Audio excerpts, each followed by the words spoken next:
radioactivité. Bonjour, donc dans cette vidéo, on va parler de radioactivité, on va définir qu'est-ce que c'est, on va regarder les différents types de radiation et puis on va définir certains concepts qui sont reliés. C'est un petit peu par hasard si Henri Becquerel a découvert la radioactivité en 1896. En fait, il voulait étudier les rayons X et il regardait qu'il y avait de la radiation produite par les sels d'uranium. Donc, il avait caché les sels d'uranium dans un tiroir qu'il avait enveloppé. En fait, il avait enveloppé dans du papier photo. Et le papier avait été imprégné, même si l'uranium n'avait pas été illuminé d'abord. Donc lui, il pensait que c'était de la phosphorescence. Et donc, il y avait on devait exciter l'uranium avec la lumière. Puis après, il y avait de la radiation. Mais non, même dans le noir, dans un tiroir, il y avait cette fameuse radiation-là. Donc, il a fallu attendre un peu avec Pierre et Marie Curie, qui ont démontré que la radioactivité, c'est d'ailleurs eux qui ont donné le mot, qui ont donné le mot radioactivité, que c'était propre à certains éléments. Donc, il y avait certains éléments qui produisaient littéralement, comme ça, de la radiation. C'est un petit peu étrange, hein? C'était un petit peu étrange, mais bon, ils ont travaillé beaucoup là-dessus. Maintenant, on sait que la radiation, en fait, la radioactivité, c'est l'émission de particules ou de photons, qu'on peut considérer comme des particules de lumière, qui sont très énergétiques et qui vont résulter de processus nucléaires. Okay? Donc, dans bien des cas, la nature des noyaux est modifiée. Donc là, on n'est vraiment pas en chimie où on conserve les atomes. Là, la nature même des éléments va être modifiée. Il faut comprendre que, bon, on a la force de gravité qu'on connaît, on a la force électromagnétique qui gère notamment là, tout l'aspect électronique, mais il y a deux forces supplémentaires, des forces fondamentales qui sont responsables surtout de la cohésion des noyaux atomiques. Donc, comment que ça fait pour tenir ensemble? Et ça s'appelle l'interaction forte et l'interaction faible. Sans rentrer dans les détails, il y a une balance de ces forces-là qui font que il y a un certain nombre, ça prend un certain nombre de protons et de neutrons pour que le noyau atomique soit stable. Donc, on ne peut pas mettre n'importe quoi. Si je mets n'importe quoi, le noyau ne sera pas stable puis il va vouloir changer de situation. Donc, carrément se transformer. Lorsque la configuration justement nucléaire n'est pas stable, cette transformation s'opère de façon spontanée, avec une certaine probabilité. Donc, c'est aléatoire, mais il y a une certaine probabilité. Et les processus de désintégration ou de transformation s'appellent alpha et bêta. On dit à ce moment-là que le noyau s'est désintégré ou qu'il s'est transmuté. Les processus vont faire en sorte que le noyau va être assez instable et ça va s'accompagner normalement d'une radiation gamma qui est une onde électromagnétique. On reviendra là-dessus un petit peu plus tard. Donc, la radiation alpha, qu'est-ce que c'est? Eh bien, c'est l'émission d'une particule qui correspond essentiellement à un noyau d'hélium. Donc, deux protons, deux neutrons pris ensemble. Je n'ai pas les électrons, j'ai juste le noyau. Ça, c'est une particule alpha. Donc, quand on perd deux protons, ben, la nature de l'élément est changée. Alors, voyons un exemple. Ici, j'ai de l'uranium 238. Okay? Donc, j'ai 92 protons qui font que c'est de l'uranium. Et au total, j'ai 238 nucléons. Si je perds une particule alpha, qui est un noyau d'hélium 4, hein, je l'ai ici, le noyau d'hélium 4, ben, vous voyez que mon nombre atomique passe de 92 à 90. Donc, j'ai perdu 2. J'ai plus de l'uranium. C'est plus de l'uranium. Ça s'appelle maintenant du thorium parce qu'il y a 90 protons. Okay? Puis, de la même façon, ben, le nombre de nucléons il est passé de 38 à 34. J'ai perdu 4. Le résultat, ben, c'est que j'ai le noyau d'hélium qui est ici. Donc, vous voyez que le nombre de nucléons est conservé. Le nombre de protons est conservé, mais ça s'est séparé littéralement. Donc, la nature a été changée. Et cette particule alpha qui est éjectée normalement avec une très grande vitesse. Et ça devient dangereux. Hein? Il y a une charge 2 en plus, donc c'est chargé. Donc ça va frapper quelque chose, puis ça va le briser. Hein? Donc, mais ça se fait, les dommages sont généralement en surface. Donc c'est dangereux. C'est dangereux. Là. Vous pouvez littéralement vous brûler avec une radiation alpha, puis endommager votre peau sérieusement. Mais les dommages se font en surface puisque c'est rapidement absorbé la radiation alpha. La radiation bêta, qu'est-ce que c'est? C'est lorsque j'ai une transmutation d'un nucléon selon deux possibilités. Donc, j'ai deux possibilités. La première, c'est la suivante. J'ai un neutron qui va devenir un proton, donc P+, et qui va en plus éjecter un électron. Donc là, mon neutron devient un proton plus un électron. Et il y a aussi, dans le même coup, un antineutrino. Hein, ça, c'est la particule, c'est un neutrino qu'on appelle, qui est éjecté là, pour conserver la quantité de mouvement. Wow, donc c'est assez spectaculaire. Un neutron devient un proton. Donc, forcément, le numéro atomique, il va changer, parce que j'ai un proton de plus. J'ai autant de nucléons, mais j'ai un proton de plus, et puis un neutron de moins. Donc ça, on appelle ça de la radiation bêta, un processus bêta-. Le processus bêta+, ça se ressemble, mais c'est le contraire. Là, j'ai un proton positif, donc proton plus, qui va se désintégrer en un neutron plus un positron. Donc un électron positif, c'est l'antimatière de l'électron, et puis un neutrino qui est éjecté dans le processus. Donc, ça, on appelle ça une transformation bêta+. À ce moment-là, le numéro atomique il diminue. Okay? Un exemple de radiation bêta-, c'est le suivant. J'ai du cobalt 60, donc 27 protons, 60 nucléons. Et vous voyez, il y a un des protons, en fait, un des neutrons qui est transformé en proton. Donc là, je me ramasse avec 28 protons au lieu de 27.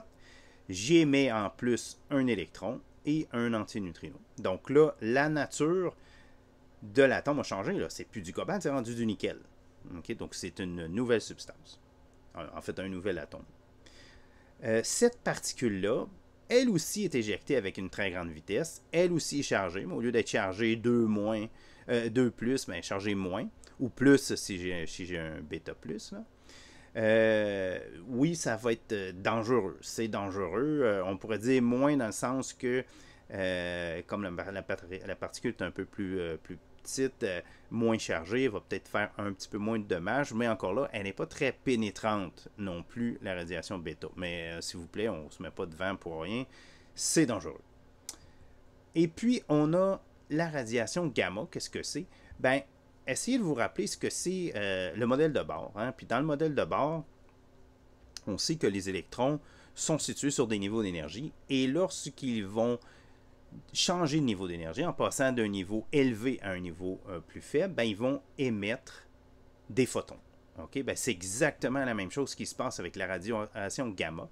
C'est juste que là, au lieu d'être les niveaux d'énergie de l'électron, c'est les niveaux d'énergie du noyau. Donc oui, le noyau atomique a des niveaux d'énergie et ce noyau-là, déstabilisé quand il y a une transformation nucléaire. Donc ça s'accompagne généralement de l'émission d'un photon de très haute énergie qu'on va appeler la radiation gamma. Donc ces radiations-là, ils n'ont pas de charge. Par contre, elles sont moins ionisantes, forcément, mais elles sont beaucoup plus pénétrantes. Donc là, l'effet, il va se faire en profondeur. Donc, ça peut traverser des murs facilement, la radiation gamma. Donc, il y a des dangers là, pour affecter tous les organes du corps. Donc, ça peut être dangereux, mais ça peut être aussi utile. Par exemple, dans le cas de la radiothérapie, ben, si on arrive à envoyer ces radiations-là au bon endroit, sur des cellules cancéreuses, ben, on peut les détruire. Donc, en fait, c'est l'idée. C'est sûr que quand on envoie de la radiation comme ça, on ne détruit pas uniquement la cellule cancéreuse. On peut détruire un petit peu alentour. Là, donc, c'est sûr qu'il y a des dangers. Là, on ne fait pas ça pour le plaisir. Mais ça peut être utile dans certains cas. Donc, ça, ce sont les processus de radiation. Maintenant, on va comprendre que la radioactivité, ça se fait parfois par séquence. Okay? C'est-à-dire que le produit d'une désintégration, bien, souvent, c'est aussi radioactif. Donc, par exemple, j'ai l'uranium-238. Donc, qu'est-ce qui arrive, l'uranium-238? Après un certain temps, bien, il va y avoir des particules alpha qui vont être émises, et c'est pour ça que mon uranium va être rendu du thorium. Bon. Mais le thorium aussi, il est radioactif. Lui, après un certain temps, ben, ce qu'il va faire, ben, c'est que vous voyez, il va transformer un de ses neutrons en un proton pour devenir du proactinium. Et ben, ça, c'est avec une radiation bêta. Il faudrait marquer bêta moins pour être plus précis. Et puis lui, ben, ça va être encore radioactif. Hein, ça va, une autre émission bêta va me donner de l'uranium, mais cette fois 234. Hein, je suis parti avec du 238, là j'ai du 234 qui va se désintégrer, qui va donner du thorium à 230 après émission de particules alpha, qui va donner, encore une fois, du radium, qui va donner du radon, qui va donner du polonium, qui va donner du plomb 214, qui va donner du bismuth. Et puis là, le bismuth, ben, il y a deux choix. Il peut donner du polonium 214 ou du polonium 218, mais tous les deux, hein, selon différents processus, vont aboutir au plomb 210 qui va lui également se désintégrer en bismuth 210 qui va donner du polonium 210 qui va finalement donner du plomb 206 et là ça va se stabiliser. En fait, souvent le plomb qui est ici, c'est un élément qui est à la base pas radioactif. Oui, il y a des isotopes qui sont radioactifs, on a vu là, dans ma séquence, mais généralement les périodes de radioactivité sont assez courtes, de sorte que ça ne reste pas trop longtemps. Donc, dans la nature, le plomb, c'est pas radioactif. Et donc, ça va donner souvent le plomb. Ça va être la fin. Ça pourrait être de thallium, peut-être même du bismuth, mais ça se termine souvent au plomb. Ça m'amène à parler de ce qu'on appelle la demi-vie. Donc, la demi-vie, quand on parle d'une substance radioactive, c'est le temps que ça prend pour que la moitié soit transmutée, la moitié de la substance. Donc, la désintégration, elle se fait de façon aléatoire. On ne peut pas dire, hey, tel atome, à tel moment, il va avoir sa désintégration. Par contre, ça se produit statistiquement à un taux qui est constant et qui est proportionnel à la quantité de substance.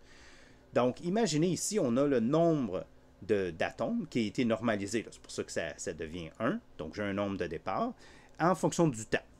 Donc là, ici, après, j'attends un certain temps, donc c'est 3, quelque chose années.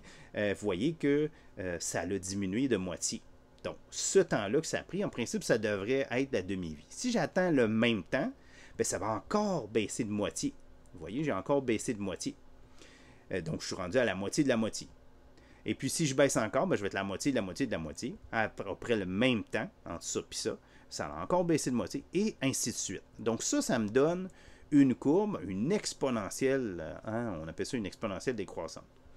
La fonction, en fait, je pourrais l'exprimer comme ça. Donc, mon nombre de particules radioactives, ben, mon nombre de ma substance radioactive, ben, c'est mon nombre initial fois ben, le facteur 1,5 fois le temps divisé par t à la 1,5. Donc, je pourrais l'exprimer sous cette forme-là. Donc, à chaque fois que le temps avance de la demi-vie, ben, il faut que je multiplie par 1,5 pour savoir combien il me reste d'atomes radioactifs. Donc, des exemples de demi-vie, j'en ai ici. Le radium, donc ça c'était du radium, c'est 3,62 jours.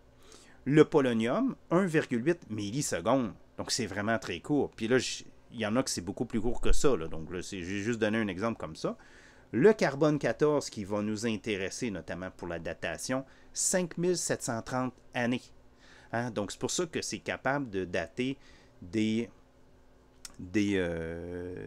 objets organiques là, qui datent de quelques milliers, voire quelques dizaines de milliers d'années. C'est quand même efficace, très efficace.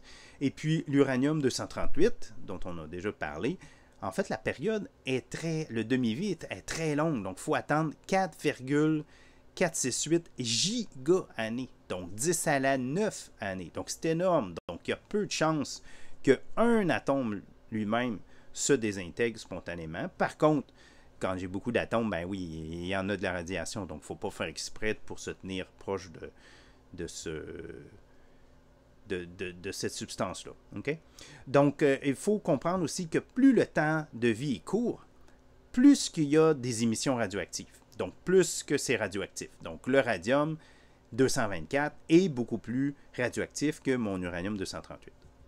Et comme j'ai dit, ben, ces isotopes radioactifs peuvent servir là, à produire, à dater certains objets.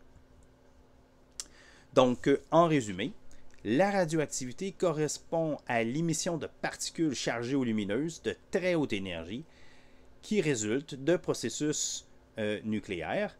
Il existe 3 principaux types de radiation, donc la radiation alpha qui est chargée 2+, la bêta, bon, qui est chargée -1 ou +1, dépendamment si c'est bêta plus ou bêta moins, et les radiations gamma qui sont des photons. Les processus alpha et bêta vont changer la nature du noyau. Donc, c'est plus le même élément après l'émission radioactive. Et la désintégration d'un élément donne souvent lieu à une séquence radioactive. Donc, le produit radioactif va être aussi radioactif.